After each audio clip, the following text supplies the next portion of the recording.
धनंजय मुंडेंबाबत आता राष्ट्रवादीनं ठाम भूमिका घेतल्याची माहिती सूत्रांकडून कळतेय। दोषी नाही तर कारवाई होणार नाही, धनंजय मुंडेंबाबत राष्ट्रवादीनं ही भूमिका घेतल्याचं कळतंय। राष्ट्रवादीच्या बैठकीत अजित पवारांनी ही भूमिका घेतल्याचं कळतंय। आरोप सिद्ध होत नाहीत तोपर्यंत कारवाई होणार नाही अशी ठाम भूमिका आता अजित पवारांनी घेतलीय आणि त्यामुळे निश्चितच धनंजय मुंडेंना अजित पवारांचं हे अभय आहे असं म्हणता येईल। देवगिरी बंगल्यावर 2 तास चर्चा झाली आणि त्यानंतर राष्ट्रवादीने ही भूमिका घेतल्याचं कळतंय। आणि या संदर्भात बोलण्यासाठी माझ्याबरोबर आहेत माझी सहकारी सीमा आठे आणि त्यांच्याबरोबर आहेत अंजली दमानी। आपण थेट जाऊया सीमाकडे। सीमा, ही जी भूमिका घेतलेली आहे राष्ट्रवादीने, जरूर विचार अंजली दमानिया यांना। नक्कीच अनुपमा, खरं तर गेल्या 2 महिन्यांपासून धनंजय मुंडे यांच्या राजीनाम्याची मागणी जी आहे ती सातत्याने होताना आपल्याला पाहायला मिळत आहे। काही दिवसांपूर्वी अंजली दमानिया यांनी धनंजय मुंडे यांच्यावरती पुराव्यासहित काही आरोप केले होते, त्या संदर्भात तरी तुम्ही राजीनामा घेऊ शकता अशी त्यांनी मागणी राज्याच्या मुख्यमंत्र्यांकडे केलेली होती। माध्यमांमध्ये त्यांनी सगळे पुरावे सुद्धा दिले होते। आज काल जी बैठक पार पडली अजित पवार, सुनील तटकरे आणि धनंजय मुंडे यांच्यामध्ये, त्या बैठकीमध्ये सुद्धा कुठेतरी राष्ट्रवादी हे पक्ष अजूनही धनंजय मुंडे यांच्या पाठीशी आहे हे दिसून आलेलं आहे आणि राष्ट्रवादीची हीच ठाम भूमिका सध्या तरी पाहायला मिळते। अजित पवारांनी असं सांगितलं की जोपर्यंत पुरावे मिळत नाही तोपर्यंत कोणतीही कारवाई जी आहे ती करण्यात येणार नाही। आज 2 महिन्यानंतर पवारांची भूमिका जी आहे ती ठाम पाहायला मिळते। कसं पाहतो तुम्ही याकडे? नाही, यांना आता ठाम पुरावे म्हणजे एक्झॅक्टली काय हवंय?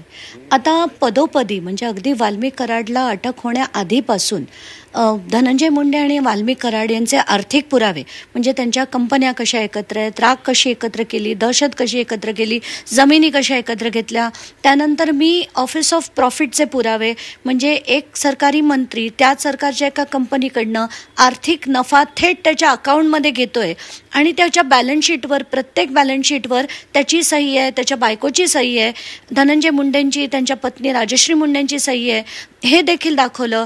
त्यानंतर मी अख्खाच्या अख्खा 542 कोटीचा कृषी घोटाळा देखील काढला, त्याचे पुरावे सगळ्यांना मी पाठवले, सगळ्यांच्या भेटी घेतल्या, SP, ADG, DG, CM, मग अजित पवार ज्यांना मी कधी आयुष्यात भेटले नसते तशा माणसांकडे जाऊन पण मी सगळे पुरावे दिले आणि आता काय करावं मला नाही कळत आहे।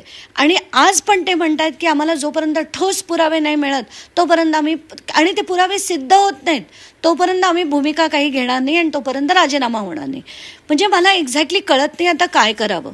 आता सगळेच्या सगळ्या पुरावे देऊन सुद्धा जर आता कारवाई होत नसेल तर कुठेतरी मला असं वाटतं की सामान्य आपण जी माणसं आहोत ही यांच्याकडनं पुरावे देणं चुकीचं आहे। आपण मूर्खपणाची कामं करतोय, अशांकडनं आपण दाद मागण्याचं जे काम करतोय ते मूर्खपणाचं आहे। कारण काल जे 4 जण बैठकीत होते, कोण होते ते? तर अजित पवार आणि सुनील तटकरे, ज्यांच्यावर सिंचन घोटाळ्याचे आरोप होते, एवढे त्याच्यावर चार्जशीट फाईल झाली होती, सगळे पुरावे देखील सिद्ध झाले होते असे, आणि पण त्याच्या चौकशा बंद करण्यात आल्या। मग प्रफुल्ल पटेल होते, ज्यांचा एव्हिएशन घोटाळा होता, त्याच्यावर पुरावे सगळे सिद्ध झाले होते, तो घोटाळा देखील बंद करण्यात आला। त्यामुळे त्यांना आता खात्री आहे की जोपर्यंत आपण भाजपबरोबर आहोत आपल्याला काहीच होणार नाही, कुठलीही यंत्रणा आपल्या विरुद्ध काम करणार नाही, आपल्याला कोणी टचच नाही करू शकणार। म्हणूनच ते आज खात्रीने म्हणतात की धनंजय मुंडे यांना जोपर्यंत पुरावे आता सिद्ध होत नाहीत तोपर्यंत कारवाई होणार नाही। तुम्ही अनेक पुरावे आतापर्यंत वेगवेगळ्या प्रकरणाचे दिलेले आहेत, मग तुम्ही देवेंद्र फडणवीस यांची सुद्धा भेट घेतलेली होती, उपमुख्यमंत्री अजित पवारांची सुद्धा भेट घेतली होती की त्यांचा कुठेतरी राजीनामा घेतला पाहिजे। आता पण त्यांची भूमिका जी आहे ती अजूनही ठाम दिसते। पुढे तुम्ही काय करणार आहात? कोर्टात जाणार आहात? कारण कसं आहे की आता दुसरा काही मार्गच उरलेला नाहीये। सगळ्यांना मी भेटून माझे सगळे लीगल रेमेडीज जेवढे होते ते सगळे एक्झॉस्ट झालेत। आता मला असं वाटतं की जोपर्यंत कोर्टाकडनं तडाखा नाही बसणार मुख्यमंत्र्यांना आणि अजित पवारांना तोपर्यंत धनंजय मुंडेंचा राजीनामा होणार नाही।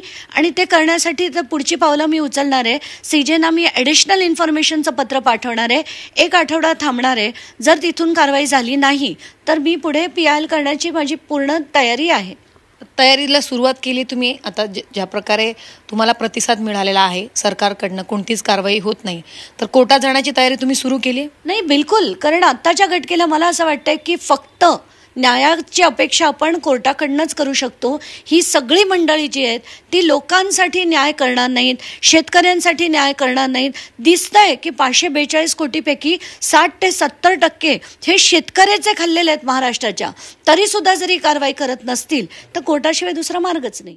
तर आता अंजली दमानिया कोर्टामध्ये जाणार आहेत आणि काही पर्याय नाहीये. सीजन आता अधिक अशी माहितीचे कागद पाठवणार आहेत आणि या संदर्भात कोर्टामध्येच पुढची पावलं त्या घेतील असं त्यांनी सूचित केलेलं आहे.